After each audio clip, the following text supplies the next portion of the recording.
everyone, and welcome to my channel. I am Mareisa Marshall.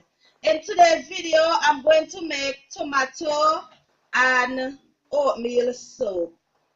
As usual, I usually add a little switch up to my soup. So in here, I have as usual, not as usual, but I always use my coconut and my olive oil. I have coconut oil, olive oil, castor oil, and shea butter. These are the oils that I chose to make this soap. Over here, I have my oatmeal, my oats, and it's big. But if the fine grain usually work well, but this work well too, the way that you choose to use it. Okay, and over here is mine Lyle Crystal, also known as caustic soda. In here, I have my tomato puree. Also, I have oat milk. When I was blending this puree, I added oat milk. So oat milk and tomato is what is in this puree, and I freeze it overnight. I'm now going to carefully pour my lye in my puree. And I'm gonna mix until all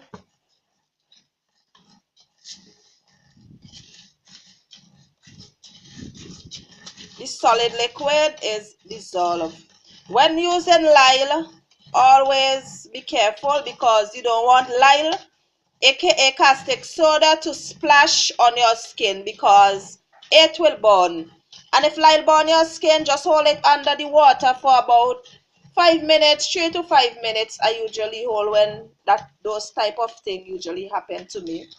If it accidentally happen, always protect yourself with safely garment, with glove, and cover your eye so you won't get the lye splashing there, especially if you are a new beginner to soap making.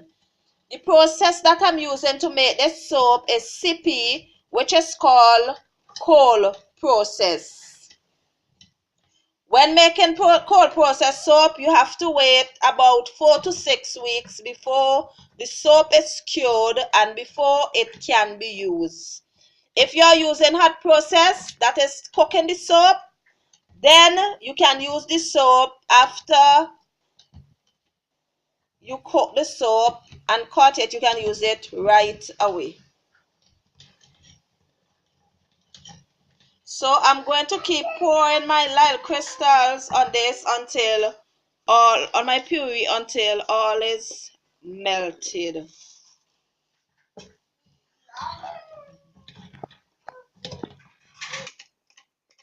So I'm now pouring out all my last bit of crystal, and as you can see, a little bit clumsy tomato in my puree still, but it's all good.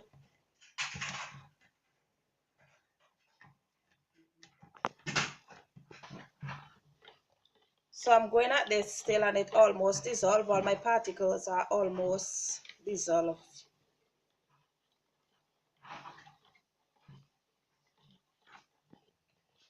So all my particles is already dissolved. I'm now going into my oils now. Hold on, baby Shane. So my next step is combining all of my oils together. All my oils and butters together.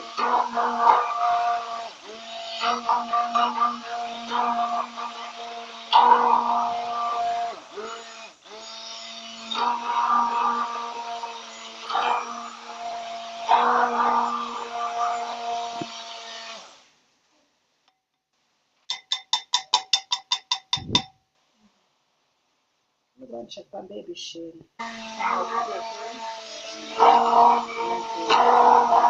So now I'm going to pour my oats in my oils and blend it. I'm going to pour in the oats before I put in my lye too, because I want my oats to be like mashed up a little, like fine. because the last time I made this soap and I put in the oats after, it froze up on me and the oats were kind of big. It was good still, but I want all my oats to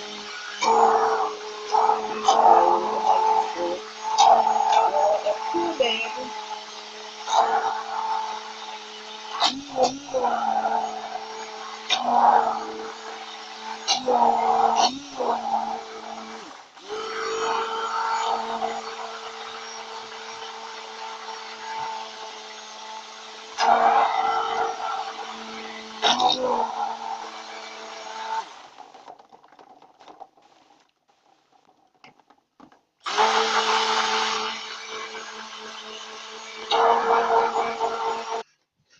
So this is my oats and my oil, and I've already like combined together. This is the fineness I'm looking for. I'm now going to put my lye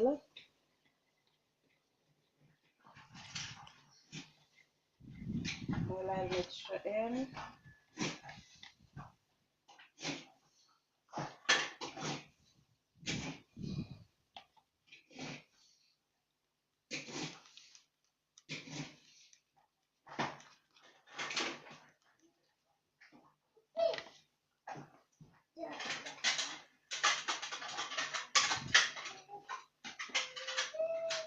Oh there, it's gonna take a while.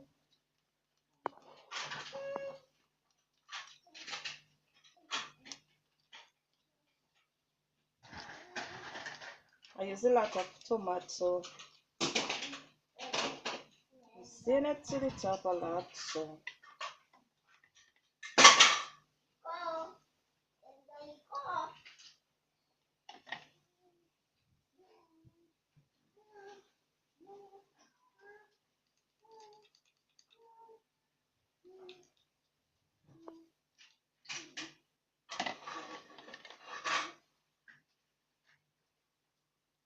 Oh,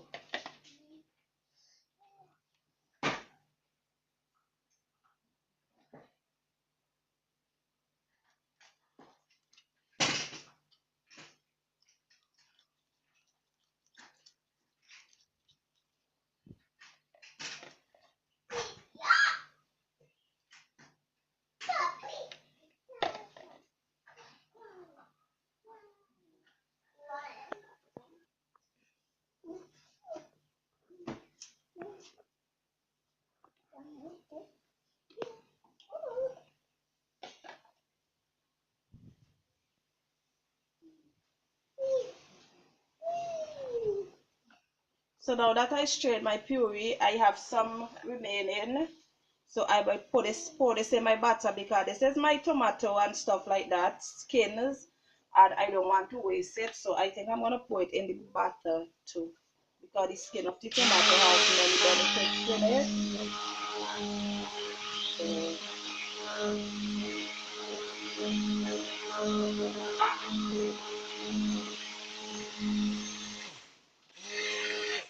I'm gonna pour it in piece and see what's happened. So let's pour in a little piece. Let's see how it will come out.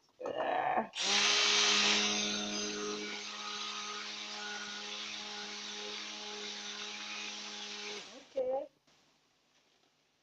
So I'm gonna pour in all because I can't waste it. Yeah. So let's blend away until all of this is all grind up. And yeah. Ooh. Yes, sorry about that. I'm gonna get some tissue.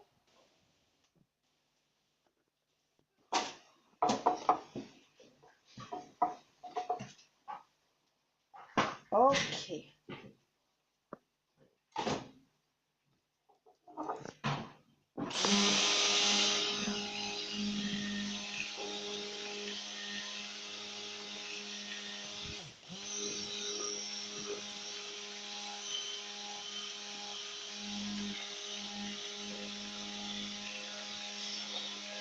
So I'm just gonna mix this until it comes to trace. This looks so rich.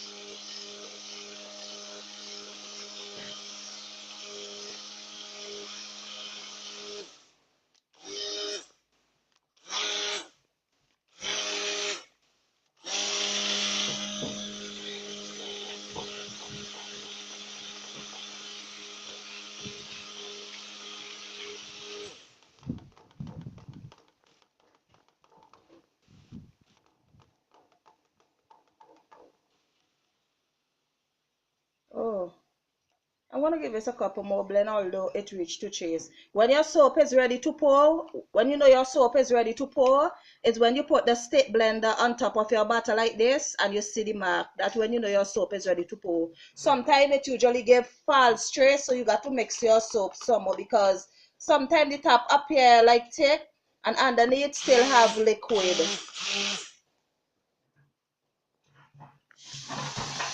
Okay,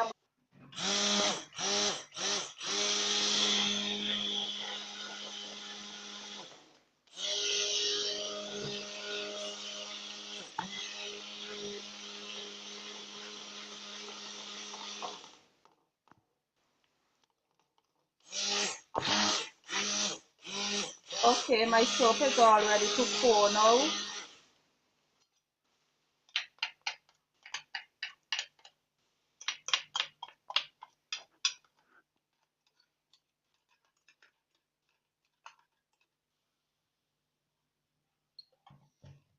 And I always put my butter in water because I don't like the fact that my soap usually get like hard in my stick blender. It usually be like difficult to wash and stuff like that. So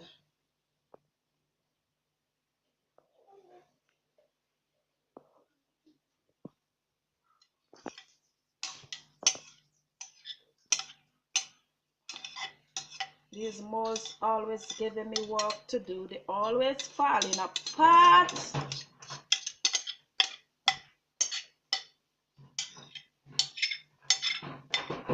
Okay, I'm gonna scrape out this bowl and it will take a while and get back at you guys. Yeah, so I was thinking about, yeah.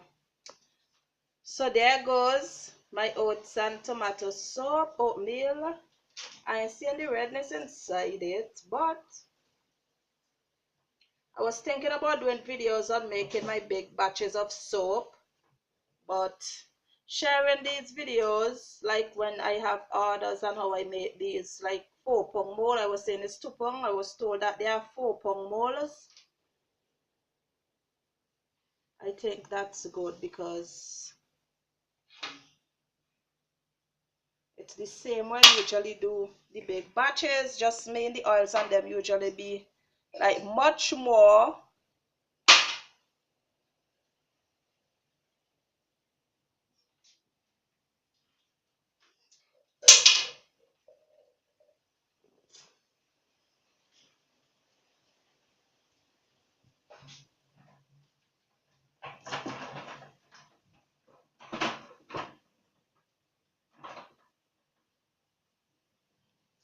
I love to see my soap and them thick. I don't like my soap and them thin. I just love to see my soap and them thick and rich. So I'm gonna go at this. So I don't want to bore you guys with trying to design my soap. So thank you guys. Well, tomorrow I'm going to cut this soap, and if the soap ain't ready by tomorrow, leave it for like 24 hours. But by tonight, these soaps will be ready to cut. But I'm cutting them tomorrow. So after I cutted these soap, I usually leave them for 6 weeks to cure. And if my soap is not hard enough, I usually leave them 2 months before selling, because they will become like harder. You'll get a harder bar. But my soap always tend to come out hard. Maybe I'm lucky. They always tend to come like real hard, and a harder bar of soap will last more longer in the shower. So there goes, guys.